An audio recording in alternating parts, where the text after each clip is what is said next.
अस्सलाम वालेकुम dear students, my name is Saifur Rahman. बेटा आप लोग कैसे हैं? सब ठीक ठाक हैं? स्टडी कैसी चल रही है? बेटा आज हम जो है वो इलेक्ट्रोमैग्नेटिक इंडक्शन के अंदर जो है वो एक टॉपिक है हमारा, वो पढ़ने जा रहे हैं। हमारा टॉपिक है Faraday's law and Lenz law. तो बड़ा इंटरेस्टिंग सा जो है वो लेक्चर होगा और आपकी तवज्जो की ज़रूरत होगी, ठीक है। तो इसको समझने के लिए डेफिनेटली आपकी तवज्जो की ज़रूरत होगी, तो आपने जो है वो ध्यान से जो है वो और गौर से जो बातों को सुनना है और जो मैं आपको चीज़ें सिखा रहा हूँ सीखने की पूरी कोशिश करनी है। तो आइए टॉपिक की तरफ चलते हैं जी। तो सबसे पहले हम देखेंगे Faraday's law of electromagnetic induction, ठीक है जी। तो फर्स्ट लॉ इसका ये है, हमारे पास फैराडे का जो फर्स्ट लॉ है, whenever there is a change in magnetic flux linked with the conductor and EMF is induced in the conductor. देखिए यहाँ पर जो सबसे अहम बात है वो ये है change. Whenever there is change in magnetic flux, जब मैग्नेटिक फ्लक्स चेंज होगा लिंक्ड विद द कंडक्टर, किसी कंडक्टर के साथ जो मैग्नेटिक फ्लक्स लिंक्ड हो रहा होगा, जब वो चेंज होगा तो उसके चेंज होने से क्या होगा, EMF is induced in the conductor. तो उस कंडक्टर में ईएमएफ क्या हो जाएगी, इंड्यूस हो जाएगी। So whenever there is a change in magnetic flux linked with the conductor and EMF is induced in the conductor. ये स्टेटमेंट बिल्कुल सादा सी है, आप जानते हैं इसको, ठीक है। मैं सिर्फ जोर दे रहा हूँ कि ज़रा आप अच्छी तरह बात मेरी सुन लें, ठीक है जी। तो आपने इसमें से याद क्या रखना है कि जो चेंज इन मैग्नेटिक फ्लक्स आना ज़रूरी है ईएमएफ के इंड्यूस होने के लिए। अगर फ्लक्स जितना मर्जी हो पास हो रहा किसी कंडक्टर में से, जब तक वो चेंज नहीं होगा ईएमएफ इंड्यूस नहीं होगी। ये बात ध्यान में रख लीजिए। लेट्स सपोज हमारे पास ये एक कॉइल है जिसके साथ एक गैल्वानोमीटर अटैच किया है और हम एक मैग्नेट इसकी तरफ लेके आ रहे हैं। ये देखें, from right to left side हम इसकी तरफ मैग्नेट लेके आ रहे हैं। तो जैसे जैसे मैग्नेट आगे आएगा इसमें से गुजरने वाली मैग्नेटिक लाइन का फोर्स चेंज होगी। आप इमेजिन कर लें, ज़रा दूर से लेके आएँ तो जैसे जैसे करीब लाएंगे उसमें से गुजरने वाली मैग्नेटिक लाइन का फोर्स जो है वो चेंज होगी, जिसकी वजह से इसमें करंट ईएमएफ इंड्यूस हो जाएगा और ईएमएफ इसमें करंट इंड्यूस करवा देगा, ठीक है। करंट को फ्लो करने के लिए ज़रूरी है कि आपका सर्किट जो है वो कंप्लीट हो, ठीक है। आगे सेकंड लॉ है फैराडे का हमारे पास, magnitude of induced EMF is equal to rate of change in magnetic flux. तो जितना ज़्यादा जो है वो फ्लक्स तेजी से चेंज होगा उतनी ज़्यादा ईएमएफ इंड्यूस होगी। तो rate of change of magnetic flux जो है उसके डायरेक्टली प्रोपोर्शनल है magnitude of the induced EMF. ये दोनों बातें आप अच्छी तरह से जानते हैं। इसका फार्मूला क्या है आपके पास, ईएमएफ का is equal to minus N delta phi by delta t. यहाँ पे हमारे पास delta phi over delta t क्या है बेटा, ये है rate of change of magnetic flux, ठीक है जी। एन क्या है हमारे पास, नंबर ऑफ टर्न्स हैं। एन क्या है, नंबर ऑफ टर्न्स हैं हमारे पास, ठीक है। अभी तो हमने वन टर्न वाली कॉइल ली है, लेकिन आप जितनी मर्जी नंबर ऑफ टर्न्स वाली कॉइल लेंगे, ठीक है। और वैसे भी एन इंटू डेल्टा फाई को मैंने आपको बताया था, एन इंटू डेल्टा फाई क्या होता है, फ्लक्स लिंक्ड, ठीक है ना। और माइनस का साइन यहाँ क्या कर रहा है, ये सारी चीज़ें हम लेटर ऑन डिस्कस करने वाले हैं, ठीक है जी। तो आइए आगे बढ़ते हैं जी। इसको एक्सप्लेन करते हैं कि जो है वो अकॉर्डिंग टू फैराडेज लॉ जो है वो किस किस तरह से मैग्नेटिक फ्लक्स चेंज हो सकता है और कैसे इंड्यूस ईएमएफ जनरेट होती है।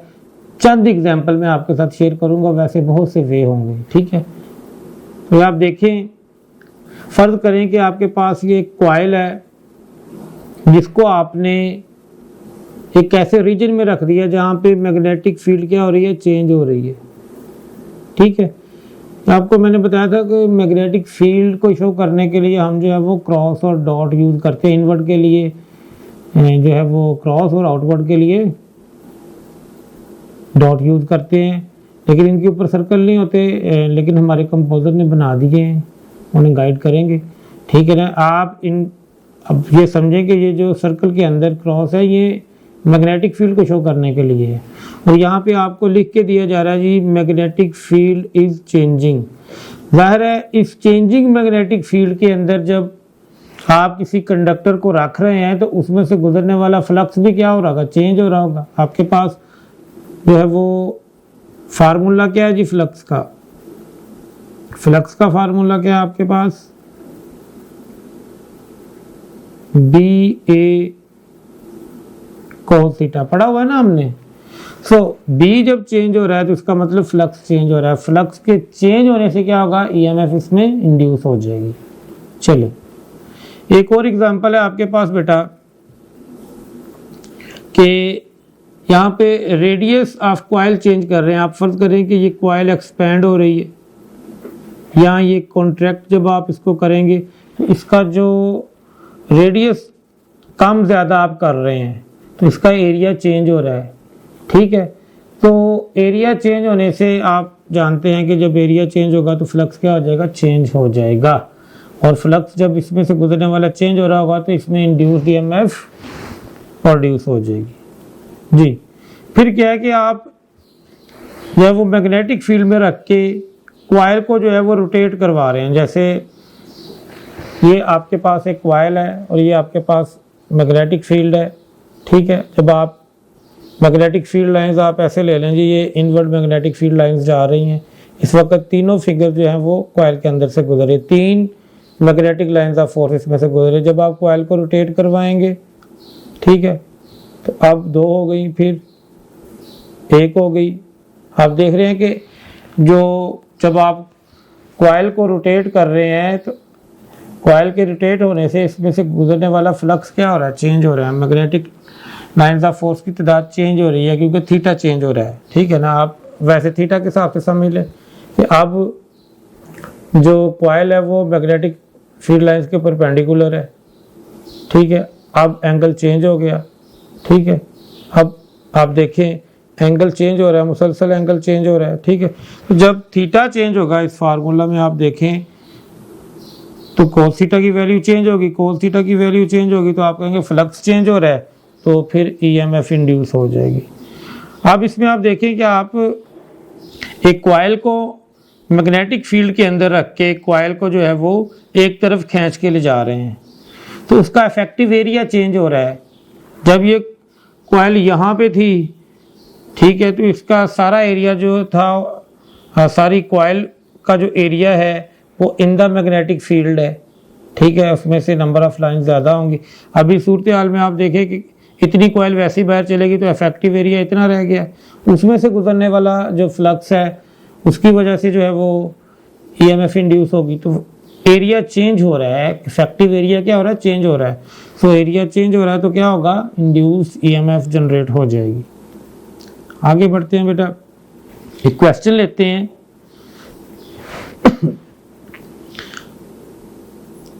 जी, a uniform magnetic field is restricted within a region of radius r। जी, आपने एक रीजन है r रेडियस का, वहां पे आपने यूनिफॉर्म मैग्नेटिक फील्ड को जो है रिस्ट्रिक्ट कर दिया कि आपने भी यहीं रहना है, इधर उधर नहीं जाना। सो ये आपके पास रेडियस r है। ठीक है जी, यहाँ पर आपने ये मैग्नेटिक फील्ड को रिस्ट्रिक्ट कर दिया है। ओके, ठीक है जी। The magnetic field changes with time at the rate of delta B over delta t. जी, मैग्नेटिक फील्ड जो है वो at the rate of delta B over delta t change हो रही है। लूप 1, ये आपके पास जो बाहर वाला लूप है ना, इसको हम लूप 1 कह रहे हैं। ये लूप, ये 1 लिखा हुआ है, 1 लिखना चाहिए जी इसको, 1। Loop 1 of radius r greater than small r। ये जो आपके पास लूप 1 है इसका रेडियस r है, ये इसको हम कलर चेंज करके बना देते हैं जी। इसका रेडियस ये है, ये, और डेफिनेटली ये इससे बड़ा है, r is greater than r and closes the region r, ठीक है, इसके अंदर जो है वो ये रीजन पड़ा हुआ है स्मॉल r रेडियस वाला जिसके अंदर मैग्नेटिक फील्ड है, and loop 2 of radius r, और r रेडियस का एक और लूप है 2 is outside the region of the magnetic field, वो कहीं और पड़ा हुआ है, ये पड़ा हुआ है जहाँ पे कोई मैग्नेटिक फील्ड नहीं है, ये लूप 2 पड़ा हुआ है, ठीक है, as shown in the figure below, ठीक है जी। Then the EMF generated is, आपने बताना जी ईएमएफ दोनों में कितनी कितनी जनरेट हो रही है, आपके पास फार्मूला क्या है जी फ्लक्स का, is equal to minus N delta phi over delta T, इसको ज़रा ओपन कर लें, आपके पास आ जाएगा minus N delta B A cos of theta, ठीक है जी, ओवर डेल्टा टी लिखा जा सकता है ना ऐसे इसको, ठीक है। सो आप देखें कि ये आपके पास एग्जाम्पल ऐसे है जी, ये आपके पास एक स्मॉल आर रेडियस का जो है वो लूप है, उसके बाहर एक कैपिटल आर रेडियस का लूप है, ये बड़े वाला लूप इसका रेडियस है कैपिटल आर, इसका स्मॉल आर। यहाँ पे बेटा जो मैग्नेटिक फील्ड है वो इनटू है, क्रॉस से बनाई हुई है ना, इनटू है, ठीक है, और उसका जो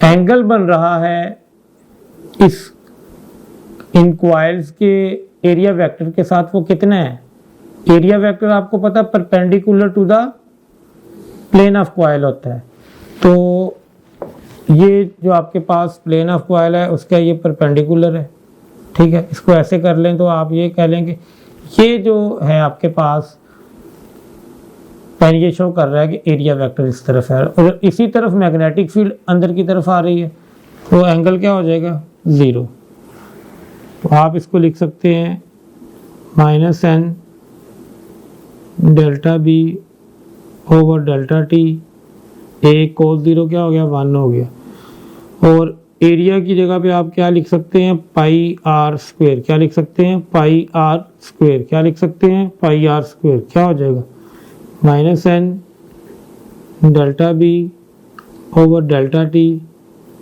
पाई आर स्क्वायर। अब आर आप बताएं कि जी कौन सा लें, स्मॉल आर लें कि कैपिटल आर लें, यहाँ तो लिखा हुआ है लूप 1 के लिए तो कैपिटल आर था ना, लूप 1 में जो ईएमएफ इंड्यूस हो रही वो बताने जा रहे हैं आप, उसका रेडियस तो क्या था कैपिटल आर, लेकिन बेटा हमेशा इफेक्टिव एरिया लेते हैं जहाँ पे मैग्नेटिक फील्ड हो, वो कौन सा है स्मॉल आर वाला है ना, तो स्मॉल आर आएगा जी। तो इसमें जो ईएमएफ इंड्यूस हुई लूप 1 में वो कितनी है minus N delta B over delta T pi R square, और ए की टर्न है तो एन की जगह पे क्या आ जाएगा 1, तो रह जाएगा minus delta B over delta T pi R square. तो लूप 1 में यही है जी, लूप 1 का तो ठीक लिख दिया है, लूप 1 के हिसाब से तो ये आंसर ओके है, ये आंसर भी ओके है, लूप 1 के हिसाब से ये 3 ऑप्शन हैं, ये तो नहीं हो सकता। अच्छा जो लूप 2 है वो तो outside the region of magnetic field पड़ा हुआ है, उसमें तो कोई फ्लक्स चेंज हो ही नहीं रहा, तो उसमें कोई ईएमएफ इंड्यूस नहीं होगा, ठीक है, तो आप ऑप्शन कौन सी लेंगे जी अल्फा, ठीक है, लूप 1 में से इतनी ईएमएफ इंड्यूस हो रही है, लूप 2 की 0 है। आगे चलें जी, समझ आ गई है, चलें आगे बढ़ते हैं जी।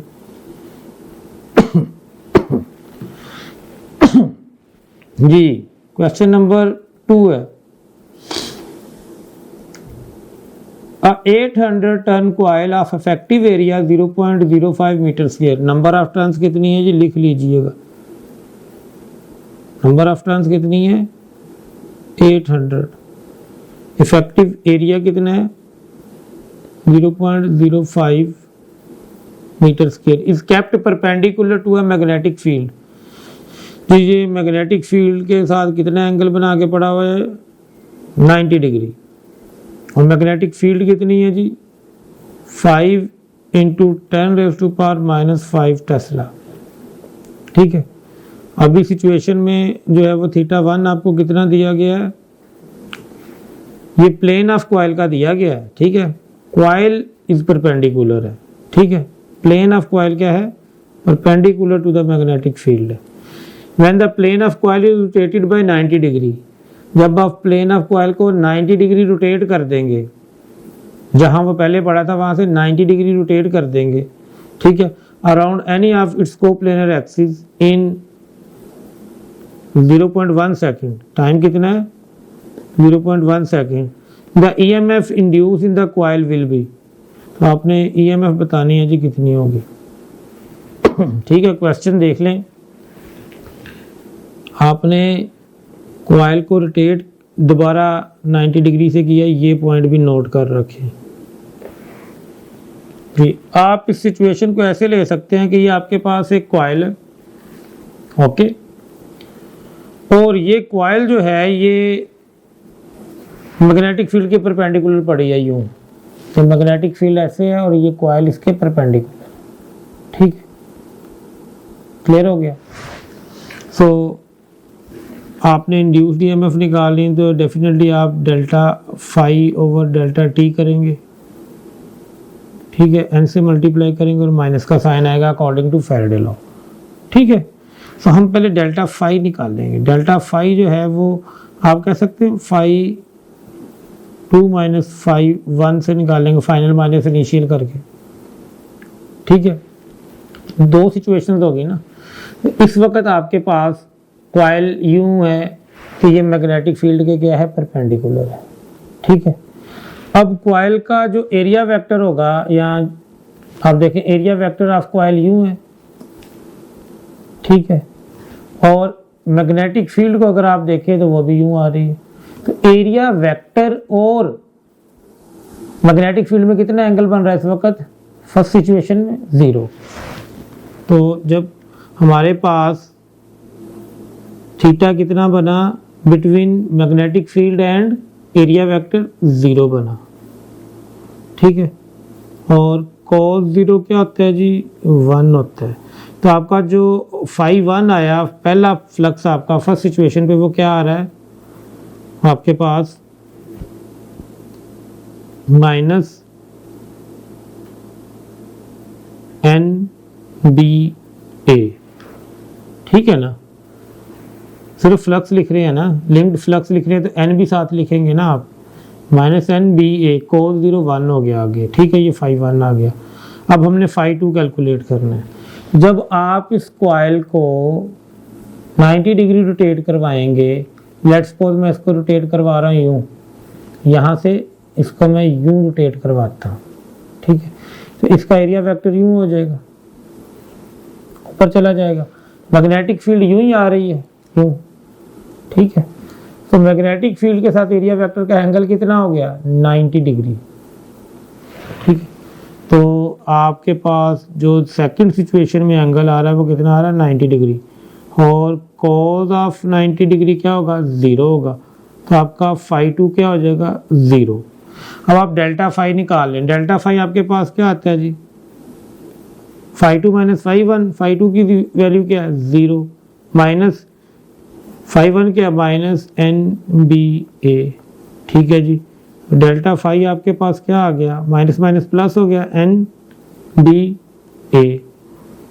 ठीक है, सो आपने इंड्यूस्ड EMF निकालनी है तो इसको आप डिवाइड कर दें टाइम पे। ठीक है, ΔΦ/ΔT कर दें।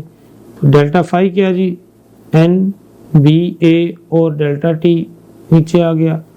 n कितना आपके पास 800 इंटू b कितना हमारे पास 5 × 10⁻⁻5 इंटू a कितना हमारे पास 0.05 ओवर t कितना है जी 0.1।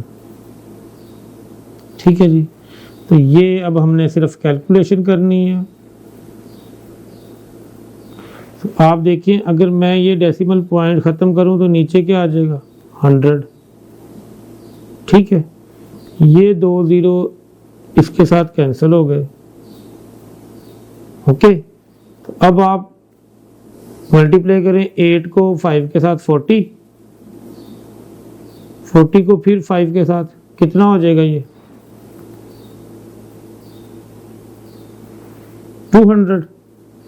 तो आपके पास इंड्यूस्ड ईएमएफ क्या आ रही है 200 into 10 raised to power -5 over 0.1। तो अगर मैं ये डेसिमल पॉइंट ख़त्म करूं तो ऊपर एक 10 आ जाएगा।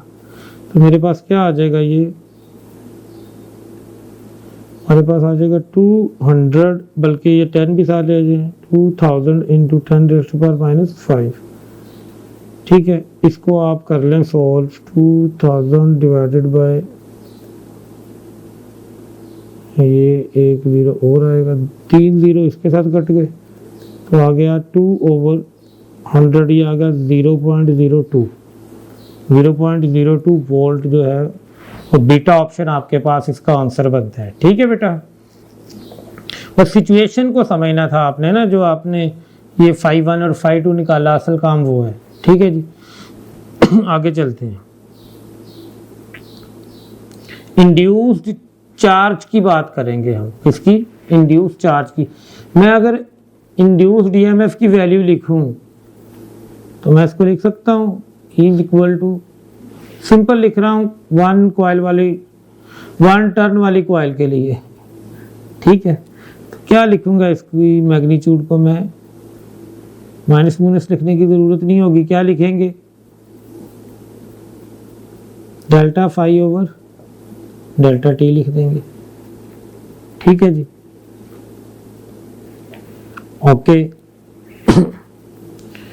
देखिए अब मैं वैसे ही लिख रहा हूँ, मैंने मोड खत्म कर दिया है। आपको मैं बता चुका हूँ कि मैं सिर्फ बात किसकी कर रहा हूँ, मैग्नीट्यूड की कर रहा हूँ।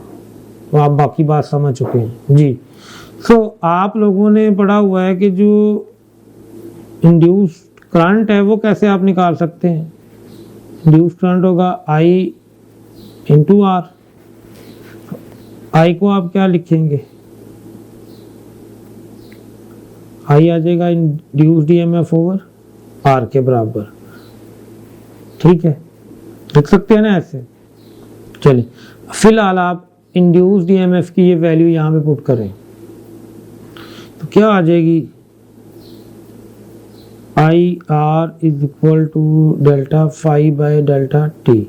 आ गया। सो हमने निकाला IR बराबर है जी delta phi over delta t. R को इस तरफ ले जाएं, आप लिख सकते हैं I is equal to 1 over R delta phi over delta T. Current को आप लिख सकते हैं Q ओवर T, लिख सकते हैं ना, delta Q in charge per unit time. हम क्योंकि इंड्यूस चार्ज निकालने जा रहे हैं ना, ये हो जाएगा 1 over R delta phi over delta T. Delta T से कैंसिल हो गया तो आपके पास इंड्यूस्ड चार्ज जो है वो आ गया 1 over R into delta phi. इसमें नोट करें कि जो आपके पास इंड्यूस्ड चार्ज है वो इंडिपेंडेंट ऑफ टाइम आया है, इंडिपेंडेंट ऑफ टाइम। ठीक है जी, किया आपने इसको note.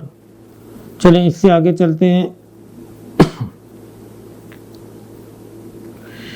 The magnetic flux through a circuit of resistance R changes by an amount of delta phi in time delta t, then total quantity of electric charge Q that passes any point in circuit during the time delta t is represented by।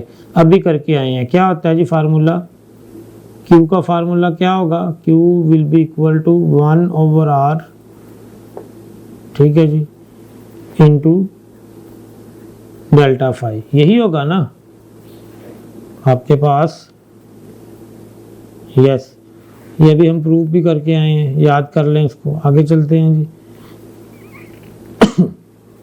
अच्छा question है जी ये। In a coil of resistance 10 ohm, resistance कितनी है 10 ohm, induce current developed by changing magnetic flux through it is shown in the figure as a function of time. आपके पास एक coil है 10 ओम रेजिस्टेंस की, ठीक है, उसमें से फ्लक्स के चेंज होने से जो current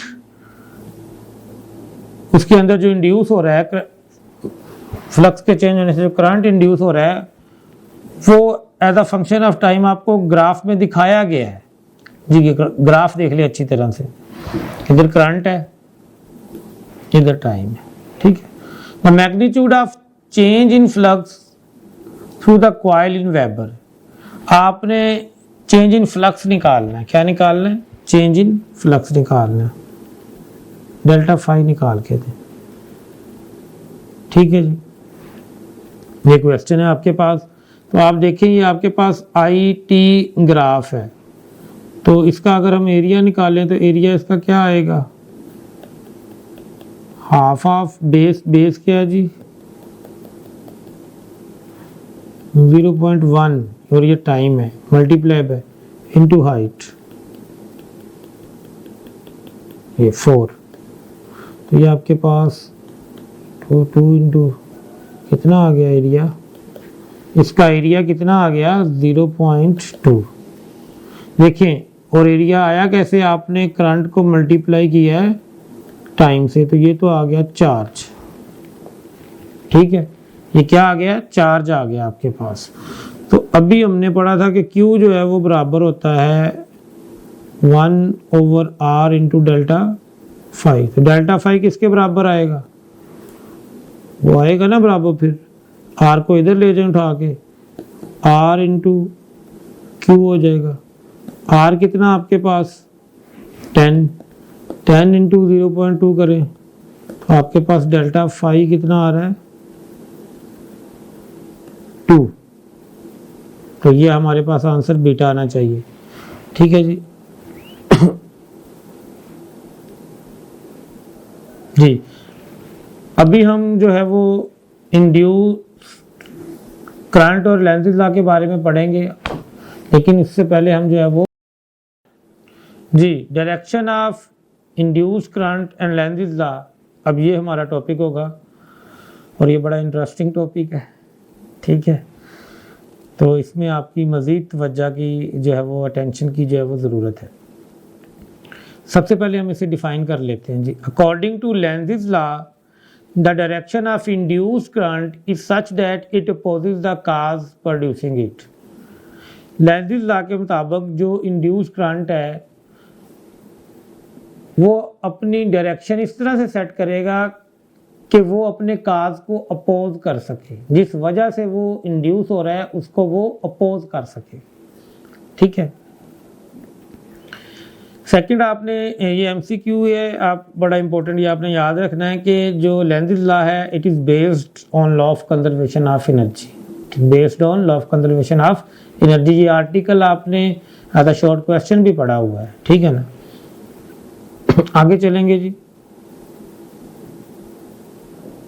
ji, find the direction of induced current by using Lenz's law, ठीक है जी। सो ये हमारे पास एक कॉइल है, ठीक है जी। ये जो रेड कलर का सर्कल है ये एक कॉइल है, ठीक है। और इसको आपने मैग्नेटिक फील्ड के अंदर रखा हुआ है, मैग्नेटिक फील्ड इंक्रीज हो रही है, ठीक है। तो इसका मतलब है कि जो इंड्यूस करंट होगा उसकी काज क्या होगी? Increasing magnetic field. क्या होगी? Increasing magnetic field. ये आपके पास एक कॉइल है, ओके, और इसमें जो मैग्नेटिक फील्ड है वो into the plane, into the board, into the screen है, और वो इंक्रीज हो रही है। क्या हो रही है? इंक्रीज हो रही है। सो लेंज़ेस लॉ के मुताबिक जो इंड्यूस करंट है उसको क्या करना है? उसको इस को इंक्रीज नहीं होने देना, इसको इंक्रीज नहीं होने देना, इसको अपोज करना है। तो मैग्नेटिक फील्ड इनटू इंक्रीज हो रही है, इसमें ऐसा करंट होना चाहिए जिसकी वजह से मैग्नेटिक फील्ड बाहर की तरफ बने, अंदर जाने की बजाय बाहर की तरफ आए। ठीक है, अंदर जाने की बजाय मैग्नेटिक फील्ड इसके अंदर बढ़ रही है ना, तो वो काम कब होगी? जब ये कॉइल अपने अंदर ऐसा करंट जनरेट करे जिसकी मैग्नेटिक फील्ड बाहर की तरफ आ रही हो, ताकि वो उसको अपोज करे और डिक्रीज कर सके। ठीक है, अब आप करंट की वो डायरेक्शन लें जिसकी वजह से जो है वो मैग्नेटिक फील्ड आउटवर्ड होनी चाहिए, और वो राइट हैंड रूल के मुताबिक अगर आप करंट एंटी क्लॉकवाइज लेते हैं तो ये थंब किस तरफ है? आउटवर्ड, यानी मैग्नेटिक फील्ड आउटवर्ड आ रही। इसमें जो करंट है वो एंटी क्लॉकवाइज होना चाहिए। एंटी क्लॉकवाइज करंट लेंगे ना आप, तो आप देखिए मैग्नेटिक फील्ड बाहर की तरफ आएगी और वो इसको डिक्रीज करेगी। ठीक है, तो एंटी क्लॉकवाइज जो है वो हम करंट इसमें फ्लो करना चाहिए, anti clockwise. Okay, second example है जी, अब मैग्नेटिक फील्ड जो है वो आउटवर्ड है लेकिन डिक्रीजिंग है, आउटवर्ड है लेकिन डिक्रीजिंग है। अब करंट किस डायरेक्शन में होगा? देखिए, अब आपके पास जो है ना वो मैग्नेटिक फील्ड बाहर की तरफ आ रही है और वो डिक्रीज हो रही है। तो काज क्या है? डिक्रीज। हमने इसको डिक्रीज नहीं होने देना, इसको सपोर्ट करना है। अब इसको सपोर्ट कैसे करेंगे? बाहर की तरफ आने वाली फील्ड क्या हो रही है? डिक्रीज हो रही है। तो इसको सपोर्ट करने के लिए हमने ऐसी जो है वो फील्ड लेनी है जो बाहर की तरफ ही और इसको सपोर्ट कर सके। बाहर आने वाली मैग्नेटिक फील्ड क्या हो रही है? डिक्रीज हो रही है। तो इस कॉइल के अंदर ऐसा करंट प्रोड्यूस होना चाहिए जो इसको डिक्रीज होने से रोके। ठीक है, तो according to right hand rule अगर हम करंट एंटी क्लॉकवाइज लें, ये देखें एंटी क्लॉकवाइज, तो थंब आउटवर्ड है ना, थंब क्या है? आउटवर्ड, बाहर की तरफ फील्ड आएगी और वो फील्ड इसको डिक्रीज होने से रोकेगी, इसको सपोर्ट करने लग जाएगी। तो करंट अब भी क्या है? एंटी क्लॉकवाइज है, एंटी क्लॉकवाइज है। आगे चलते हैं जी। यहां पर आप देखें कि एक आपको स्ट्रेट कंडक्टर दिखाया गया और बताया गया उसका करंट क्या कर रहा है? इंक्रीज कर रहा है। और उसके करीब एक कॉइल पड़ी हुई है, उसके करीब एक कॉइल पड़ी हुई है, और वो कॉइल जो है उसमें किस डायरेक्शन में करंट हो वो आपने ढूंढना है। रेडी हैं जी? चलिए ढूंढते हैं जी। देखिए, आपके पास स्ट्रेट कंडक्टर है, ऐसे करंट अपवर्ड डायरेक्शन में, तो आप अपने राइट हैंड के थंब को अपवर्ड डायरेक्शन में ले जाएं और अपने फिंगर्स को कर्ल करें। तो कंडक्टर की राइट साइड पे आपकी फिंगर जो है वो अंदर की तरफ जा रही है, यानी यहाँ पे फील्ड इनवर्ड होगी, यहाँ पे फील्ड राइट साइड पे इनवर्ड होगी जिधर वो कॉइल पड़ा हुआ है, दूसरी तरफ आउटवर्ड है। ये देखें, इधर से फील्ड इनवर्ड हो रही है, तो ये इनवर्ड फील्ड है यहाँ पर। ठीक है, और करंट इंक्रीज हो रहा है, इसका मतलब है कि ये आपके पास कौन सी सिचुएशन बन गई? ये वाली नहीं बन गई आपके पास सिचुएशन कि करंट इंक्रीज होगा तो मैग्नेटिक फील्ड भी इंक्रीज होगी, और मैग्नेटिक फील्ड इनवर्ड है। ठीक है, इंक्रीजिंग मैग्नेटिक फील्ड जो है, इंक्रीजिंग करंट की वजह से इंक्रीजिंग मैग्नेटिक फील्ड जो होगी वो क्या होगी? रीजन होगी किसकी? इंड्यूस करंट की। इंड्यूस करंट उसको क्या करेगा? अपोज करेगा। तो अंदर की तरफ जाने वाली जो मैग्नेटिक फील्ड है उसको अपोज करने के लिए करंट किस डायरेक्शन में होना चाहिए? एंटी क्लॉकवाइज, ताकि फील्ड बाहर की तरफ बने। इसमें भी करंट क्या आ रहा है? एंटी क्लॉकवाइज आ रहा है। आगे चलते हैं जी। अब देखें, अब एक आपके पास स्ट्रेट कंडक्टर है जिसमें करंट डाउनवर्ड है और करंट डिक्रीजिंग है। तो ये आप फर्ज कर लें कि कंडक्टर है, ठीक है, और कंडक्टर में करंट किस तरफ है? नीचे की तरफ है। करंट नीचे की तरफ है, ठीक है, और नीचे की तरफ है और डिक्रीजिंग है, ठीक है ना। तो इसकी फील्ड कैसे बनेगी, इधर से इनवर्ड होगी लेफ्ट साइड से, इधर से आउटवर्ड होगी। तो इधर इनवर्ड फील्ड है,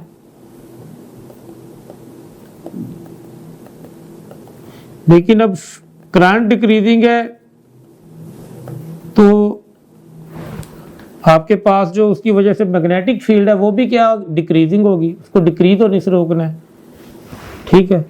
जो मैग्नेटिक फील्ड अंदर दाखिल हो रही है वो कम हो रही है, तो आप अंदर की तरफ और मैग्नेटिक फील्ड दाखिल कर दें।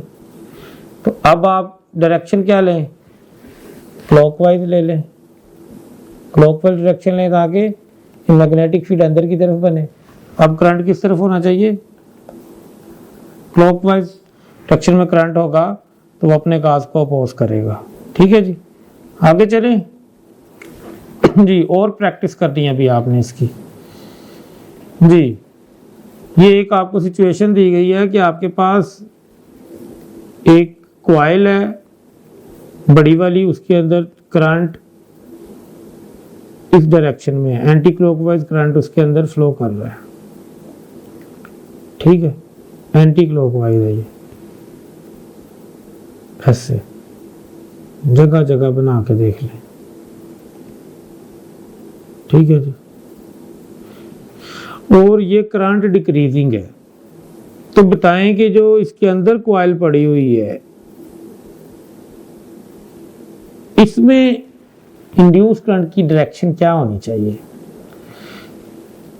देखें, जब एंटी क्लॉकवाइज करंट फ्लो कर रहा होता है, एंटी क्लॉकवाइज करंट फ्लो कर रहा होता है, देखिए एंटी क्लॉकवाइज आप अपने राइट हैंड की फिंगर को टर्न करें तो थंब किधर आ रहा है, थंब नॉर्थ पोल होता है ना, तो मैग्नेटिक फील्ड क्या आ रही है, आउटवर्ड। मैग्नेटिक फील्ड किस डायरेक्शन में, आउटवर्ड। जब करंट डिक्रीजिंग है, करंट डिक्रीजिंग है तो उसकी मैग्नेटिक फील्ड भी क्या होगी, डिक्रीजिंग है। उसको डिक्रीज होने से रोकना है, क्या करना है, डिक्रीज होने से रोकना है। तो करंट जो है वो डिक्रीजिंग है, ये जो आपको दिखाया जा रहा है, ठीक है ना। सो हमने जो है वो इंड्यूस करंट की वो डायरेक्शन सेलेक्ट करनी है कि वो इसको डिक्रीज होने से रोक सके, ठीक है ना जी।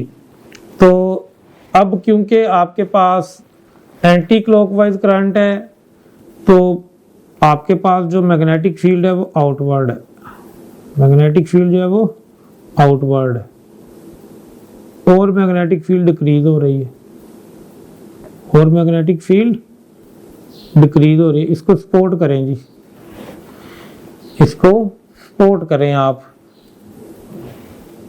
सपोर्ट कैसे करेंगे कि आउटवर्ड आप फील्ड जनरेट करें, क्या करें, आउटवर्ड फील्ड जनरेट करें, ठीक है। तो कैसे करेंगे, नॉर्थ आउटवर्ड फील्ड आपने लेके आनी है ताकि इसको सपोर्ट मिल सके, ठीक है। तो आप करंट की डायरेक्शन क्या लेंगे इसमें, एंटी क्लॉकवाइज, ताकि फील्ड जो है वो बाहर की तरफ आए, थंब मेरा बाहर की तरफ आए, आउटवर्ड आए, एंटी क्लॉकवाइज जी, ठीक है। नेक्स्ट, अब देखें जो हमारे पास करंट है वो इंक्रीजिंग हो गया है डिक्रीजिंग की बजाय, तो एंटी क्लॉकवाइज है ना इसमें करंट। एंटी क्लॉकवाइज में आपके पास जो इसकी फील्ड होगी वो किस तरफ होगी, आउटवर्ड होगी ना, यस आउटवर्ड होगी। फील्ड इंक्रीज हो रही है, उसको डिक्रीज करना है। तो अब आप डिक्रीज कैसे करेंगे कि आप राइट हैंड को इस तरह उसकी फिंगर को कर्ल करेंगे, थंब इनवर्ड जाए ताकि इसको अपोजिशन मिले, ये वीक हो, ठीक है। तो अब कौन सी डायरेक्शन बन रही है करंट की, क्लॉकवाइज। तो इंड्यूस करंट अब क्या होना चाहिए, क्लॉकवाइज। इसमें एंटी क्लॉकवाइज था, इसमें क्या होना चाहिए, क्लॉकवाइज जी। आप देखें, अब एक मैग्नेट को आप कॉइल की तरफ लेके आ रहे हैं, नॉर्थ पोल की फॉरवर्ड मोशन जो है वो रीजन बन रही है इंड्यूस करंट की, तो नॉर्थ पोल को आगे बढ़ने से रोकना है, तो नॉर्थ के सामने क्या बनना चाहिए, नॉर्थ के सामने क्या बनना चाहिए, नॉर्थ। और जिधर नॉर्थ होता है उधर एंटी क्लॉकवाइज करंट होता है। क्या होता है, एंटी क्लॉकवाइज करंट होता है। ठीक है, याद रख लें, ये मैंने पहले भी बताया था आपको, एफएससी में भी पढ़ाया हुआ है। ये एन लिख लें और ये एस लिख लें, इसको आप कंप्लीट करें। ये देखिए, ये एंटी क्लॉकवाइज है ना, जहां नॉर्थ पोल बनेगा वहां एंटी क्लॉकवाइज, और साउथ को कंप्लीट करें। सर जरा बड़ा करके कर देंगे जी, बड़ा करके कर देते, एन और एस करें जी। ये देखें ऐसे, ये एंटी क्लॉकवाइज, ठीक है,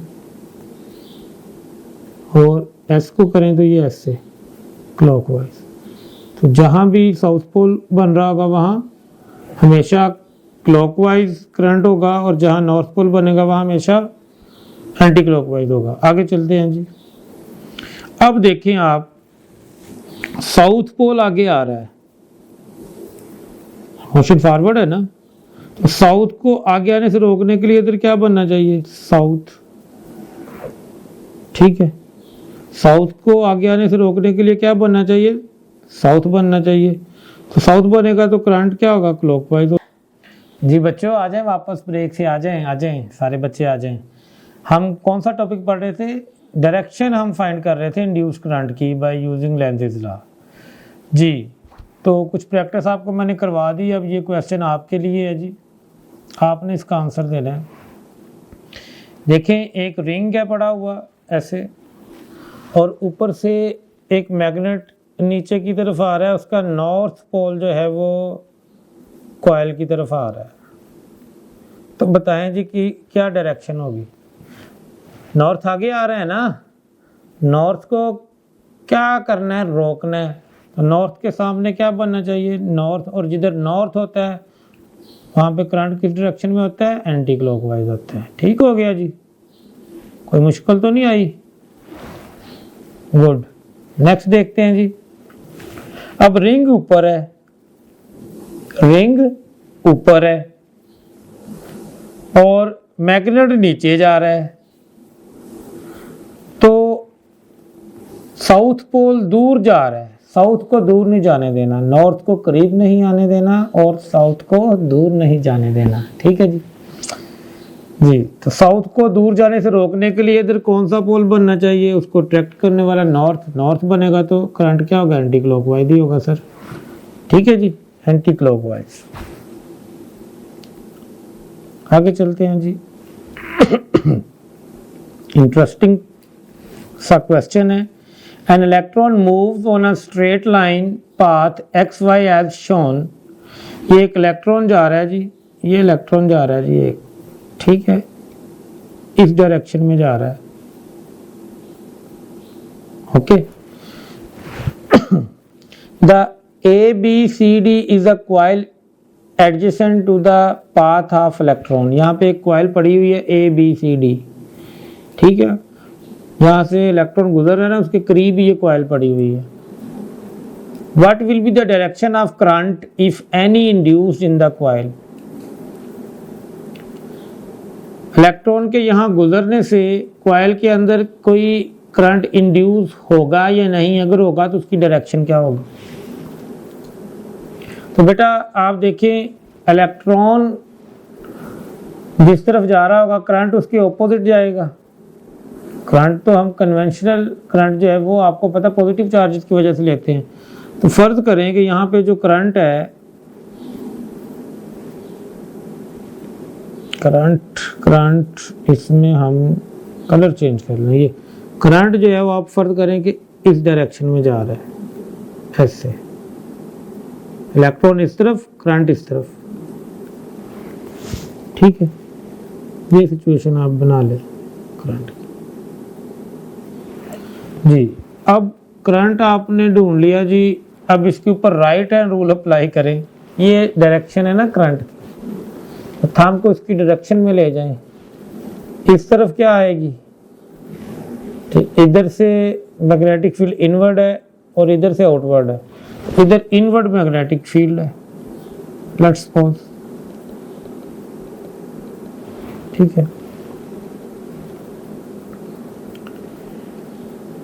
सो जब ये इलेक्ट्रॉन यहां से स्टार्ट करेगा, आगे जा रहा होगा, ठीक है, तो करंट जो है वो इधर से आपको पता है इसके ऑपोजिट चल रहा है। सपोज जैसे जैसे इलेक्ट्रॉन आगे बढ़ेगा तो वो मैग्नेटिक फील्ड को इंक्रीज करेगा, ज़्यादा करीब जाएगा, उसकी सारी फील्ड कॉइल के करीब होती जाएगी, उसके अंदर से गुजरना शुरू कर देगी, तो फ्लक्स चेंज होगा और करंट तो इंड्यूस होगा। लेकिन जब ये इलेक्ट्रॉन दूर जाना शुरू करेगा, यहाँ पर, यहाँ से आगे जा रहा होगा, तो अब फ्लक्स डिक्रीज होने लग जाएगा। पहले इंक्रीज हो रहा था, अब डिक्रीज हो रहा था, तो इंक्रीज होते हुए उसको अपोज करने के लिए जो इंड्यूस करंट है, जो डायरेक्शन लेगा, उसकी ऑपोजिट डायरेक्शन लेगा ना, डिक्रीज होते हुए, तो अब उसने उसको इंक्रीज करना है, तो करंट जो इंड्यूस होगा वो अपनी डायरेक्शन बदलेगा। तो आपके पास करंट इंड्यूस भी होगा और वो अपनी डायरेक्शन रिवर्स करेगा। डेल्टा ऑप्शन इसकी आपके पास राइट आंसर है। ओके, नेक्स्ट है जी, for freely dropped magnet state if acceleration of magnet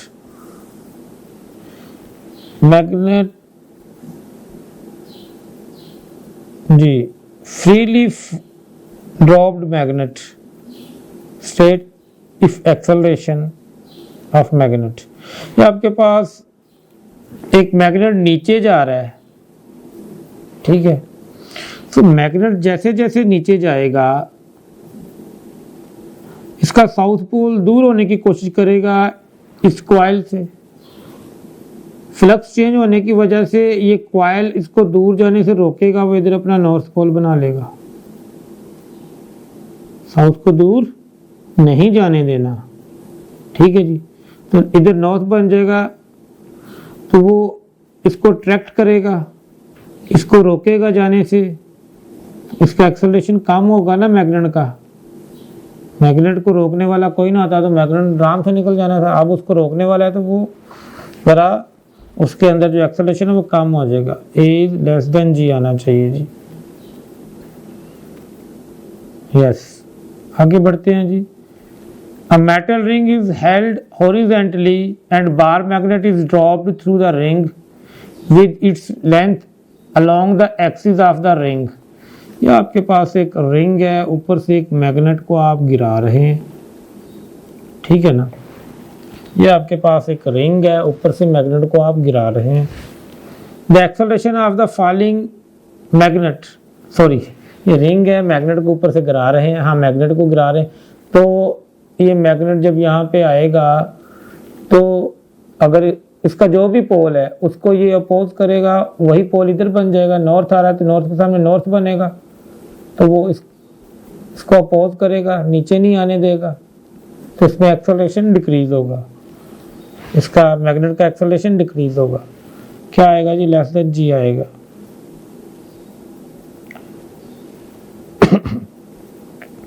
ji, a figure shows a coil placed in a magnetic field decreasing at the rate of 10 Tesla per second. There is also a source of EMF 30 volt, ठीक है जी, in the coil.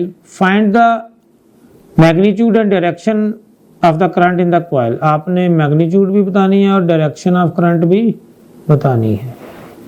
आ जाए जी जरा, options हमारे पास हैं। तो flux change हो रहा है, मैग्नेटिक फील्ड डिक्रीजिंग, इसका मतलब फ्लक्स चेंज हो रहा है, तो इंड्यूस्ड ईएमएफ होगी। पहले इंड्यूस्ड ईएमएफ निकाल लो, ओके, इंड्यूस्ड ईएमएफ निकालो। इंड्यूस्ड ईएमएफ क्या आएगी आपके पास? सर वो change of rate of change of flux होगी, ठीक है जी। इसकी वैल्यू कैसे आएगी जी? आपके पास delta B over delta t into a करने से आ जाएगी। कर दें फिर जी, डेल्टा बी ओवर टी कितना दिया हुआ आपको 10 टेस्ला पर सेकंड, एरिया कितना दिया हुआ है 2, तो 20 वोल्ट जो है इसमें ईएमएफ इंड्यूस हो रही है। ठीक है, 20 वोल्ट ईएमएफ क्या हो रही है इसमें इंड्यूस हो रही है। और इंड्यूस्ड ईएमएफ जो आपके पास है, अब देखें कि वो इस बैटरी को सपोर्ट करेगी या इसको अपोज करेगी। ठीक है जी, सो आपके पास यहाँ पे जो मैग्नेटिक फील्ड है वो आउटवर्ड दिखाई गई है। थंब आपका आउटवर्ड करें तो इसमें करंट किस डायरेक्शन में होना चाहिए, आउटवर्ड करें तो एंटी क्लॉकवाइज होना चाहिए, यानी इसमें इंड्यूस्ड ईएमएफ के अकॉर्डिंग करंट ऐसे फ्लो करेगा। यानी इधर अगर मैं बैटरी एक और लगाऊं तो उसका पॉजिटिव इधर लगेगा और नेगेटिव इधर लगेगा, क्योंकि करंट ये इंड्यूस्ड ईएमएफ वाली बैटरी लगाई है मैंने। तो आपको पता है ना कि करंट तो हमेशा पॉजिटिव टू नेगेटिव ही जाता है। तो ये बैटरी इसको सपोर्ट कर रही है या अपोज कर रही है, सर अपोज कर रही है। तो नेट आपके पास जो वोल्टेज बचेगा वो कितना बचेगा, दोनों का डिफरेंस ले लें तो वो कितना बचा आपके पास, ई कितना बच गया आपके पास, जो ई नेट आया वो कितना आ गया 30 माइनस 20 करें तो 10 वोल्ट आ गया। ठीक है जी, आपने करंट निकालना है जी, भाई ये ज्यादा था ना तो अब इसकी चलेगी करंट की डायरेक्शन, तो फिर ये होगी, इसका पॉजिटिव इधर से भेज रहा है, ये डायरेक्शन होगी। ठीक है, इसकी तो नहीं चलेगी, ये तो छोटी बैटरी थी। ठीक है, 10 वोल्ट आपके पास नेट वोल्टेज आ गया और आर कितना दिया हुआ है, आई क्या आता है ही ओवर आर कर दें, 10 ओवर 5 करें 2 एम्पियर आएगा, लेकिन आएगा clockwise 2 ampere clockwise 2 ampere clockwise 2 ampere clockwise. ठीक है जी, यस जी, बहुत ही आसान क्वेश्चन है। A wire loop is rotated in a magnetic field, the frequency of change of direction of induced EMF is। आप एक वायर लूप को मैग्नेटिक फील्ड में rotate करवा रहे हैं, तो frequency of direction of induced EMF बताएं, कितनी बार उसकी डायरेक्शन चेंज होगी, frequency of change of direction बतानी है जी। या आप इस तरह एग्जांपल ले लें कि यहाँ पे कोई मैग्नेटिक फील्ड पड़ी है, तो इसको आप एक रोटेशन कंप्लीट करवाएं, इसकी ये साइड जो अभी मेरी तरफ है 180 के बाद ये चले जाएगी आपकी तरफ और फिर 180 के बाद आ गई मेरी तरफ। तो प्लेन ऑफ कॉइल जो है वो 2 बार डायरेक्शन चेंज कर रहा है, तो उससे पैदा होने वाली जो करंट होगी वो भी 2 बार अपनी डायरेक्शन चेंज करेगी, कि एक बार करेगी, 1 बार करेगी 2 बार करेगी, 2 बार करेगी। ठीक है जी, ट्वाइस पर रेवोल्यूशन जी। इसके साथ जो है वो हमारा ये इंटरेस्टिंग सा टॉपिक ख़त्म होता है। इजाज़त दीजिए, फिर मिलते हैं, अल्लाह हाफ़िज़।